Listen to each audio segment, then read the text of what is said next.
Hello दोस्तों, हमारे YouTube channel पे आप लोगों का स्वागत है। और अभी जो आप लोग के सामने आने का उद्देश्य है वो है बिहार में परीक्षाओं का दौर जो शुरू हो रहा है धीरे धीरे। यह स्टेट की परीक्षा जो है 9 तारीख से होगी, 9 सितंबर से, और 22 तारीख को बीएड का परीक्षा का डेट आया है 22 सितंबर को। इस तरह हमारा ये मानना है कि बिहार में दरोगा की भी परीक्षा होनी चाहिए और बीएसएससी इंटर लेवल का भी परीक्षा होना चाहिए। जैसे सुप्रीम कोर्ट ने स्पष्ट कर दिया है कि छात्रों को भविष्य को देखते हुए ज़्यादा दिन तक परीक्षा को डिले करना जो है उचित नहीं होगा। और बिहार जैसे राज्यों में जहाँ के छात्र ज़्यादातर जो है प्रतियोगिता परीक्षा की तैयारी करते हैं, वहाँ परीक्षा को पूरी तरह से रोक देना कहीं से भी उचित नहीं है।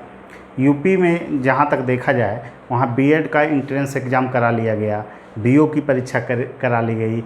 अब आरओ की परीक्षा जो है 20 सितंबर को होने की सूचना मिल रही है, तो 20 सितंबर को कराने की योजना है यूपी में।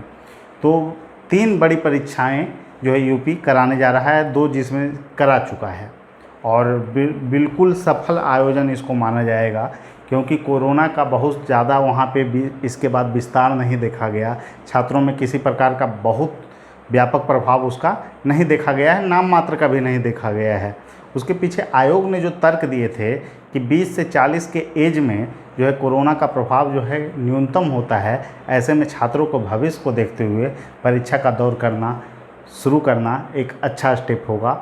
लेकिन बिल्कुल यह अच्छा स्टेप माना जाएगा। यूपी ने परीक्षा को आयोजित किया और जो भीड़ भाड़ लगे, लेकिन उसके बावजूद भी कोरोना का कोई ज़्यादा विशेष प्रभाव नहीं देखा गया है। तो बिहार में भी परीक्षाएं होनी चाहिए, और इसमें खास करके 2 बड़ी परीक्षा, इसमें काफ़ी मतलब 60,000 के आसपास लड़के हैं, जबकि यूपी में देखा जाए तो 4-4.5 हज़ार लड़कों की जब परीक्षा आयोजित की जा सकती है, तो बिहार में दरोगा और बीएसएससी की इंटर लेवल की परीक्षा क्यों नहीं हो सकती है। सबसे बड़ी बात इसमें यह है कि बिहार में जो बीएसएससी का ट्रैक रिकॉर्ड है वो अच्छा नहीं है। इसके कारण बहुत सारे लड़के डरे हुए हैं कि अगर परीक्षा अभी नहीं लिया गया तो पता नहीं कब परीक्षा आयोजित होगा। इसके पीछे उनका तार्किक कारण भी है, जो वो बताते हैं कि 2014 में ये हमारी वैकेंसी लाई गई और अभी तक उसकी वैकेंसी को पूरा नहीं किया जा सका है। तो ऐसे में उनका जो है संदेह होना स्वाभाविक है। और ख़ास करके अब बात बीपीएससी की हम करना चाहते हैं। बीपीएससी में परीक्षाओं का दौर रुका हुआ है। ख़ास करके 64वीं का जो मेंस रिजल्ट आया, उसके जो है कि रिजल्ट के आए हुए जो है 1 महीने के लगभग समय बीत चुका है, और फिर अभी परीक्षा को लेकर, इंटरव्यू को लेकर खास करके कोई कार्य योजना आयोग की जो है नहीं आई है।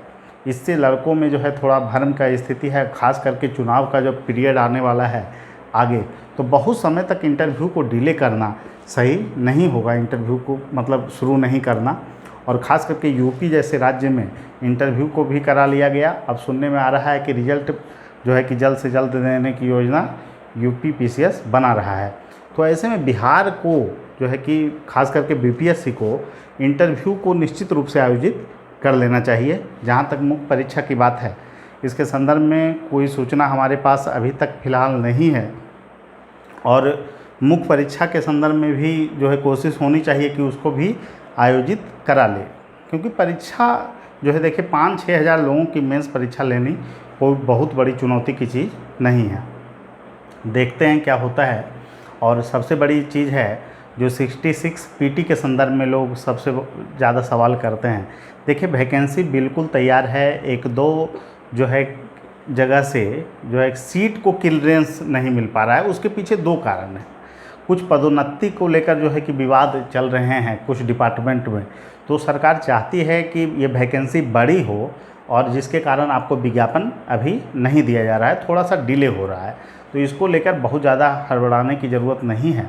और बहुत सारे लोग उम्र सीमा को लेकर जो है कि प्रश्न आज पूछे हैं कि सर उम्र सीमा पर क्या डिसीजन होगा। देखिए निर्णय तो सरकार को करना है। जहाँ तक बातें कुछ लोग आज मैसेज किए कि नीरज कुमार जी से कुछ लोग प्रश्न किए हैं, जो आपको जदयू के मंत्री भी हैं, तो उन्होंने बोला कि सरकार के स्तर पर चीज़ें हैं, सरकार अच्छी तरह से देख रही है और निर्णय आप लोग के पक्ष में होगा। तो ऐसी बातें हैं, भरोसा विश्वास दिलाया जा रहा है, लेकिन जब तक निर्णय के तौर पर इसको जो है कि नहीं लागू किया जाता है, जब तक जो है कि आप लोग ट्यूटर के ज़रिए और हर जहाँ तक हो सके आप लोग अपने स्तर पे प्रयास करते रहें। और मैं तो इस मांग का पूरी तरह से सपोर्ट करूँगा कि जो सबसे बड़ा चीज़ है कि बहुत सारे प्रतियोगी छात्र, देखिए 2 बड़ी चीज़ें हैं। एक तो है कि 3-4 साल पे परीक्षा का आयोजन किया जाना, उस पीढ़ी के लड़के, उस दौर के लड़कों को पर इसका बहुत ज़्यादा प्रभाव पड़ा है, तो उसको कहीं ना कहीं भरपाई का प्रयास होना चाहिए। और ख़ास करके बीपीएससी में एक विषय का जो उतार चढ़ाव का ग्राफ है, इसके कारण भी बहुत सारे लड़के प्रभावित हुए हैं। तो इसको कहीं ना कहीं जो है कि सही ढंग से लागू करने का प्रयास होना चाहिए और उनको अतिरिक्त अवसर मिलना चाहिए या फिर उम्र सीमा को बढ़ाना चाहिए। दोनों में से एक विकल्प जो है कि सरकार को चुनना चाहिए। ठीक है, जैसे ही कोई सूचना स्पष्ट हमारे पास आएगी आप लोग को सूचना दिया जाएगा। और आप लोग पढ़ाई करते रहिए और कोरोना पीरियड में आप लोग खुश रहें। और ख़ास करके जो इंटरव्यू की तैयारी कर रहे हैं वो मॉक जो है कि अधिक से अधिक दें और अपने अंदर जो है सुधार लाने का प्रयास कीजिए। सबसे बड़ी चीज़ है, बहुत सारे लोगों में हम देखते हैं शब्दावली का प्रयोग सही नहीं रहता है। जैसे हमारा ज़िला जो है कृषि के क्षेत्र में जो है कि काफ़ी पिछड़ा हुआ है और ख़ास करके उसमें शब्द जोड़ देते हैं कि कृषि के क्षेत्र में जो है कि पिछड़ा होने में महारत हासिल की हो, मतलब ऐसा वर्ड जहाँ कोई लिंकअप नहीं।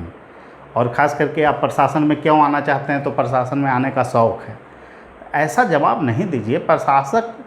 प्रशासन में क्यों आना चाहिए, तो एज ए प्रशासक जो गुण होना चाहिए वो गुण अपने आप में बताइए कि आप में क्या गुण है, इसलिए आपको प्रशासन में जो है कि आपको रखा जाए, तो ऐसा जवाब होना चाहिए। ठीक है, धीरे धीरे सुधार आप लोग करते रहें इंटरव्यू में और हम चाहते हैं आप लोग का सिलेक्शन हो अंतिम रूप से।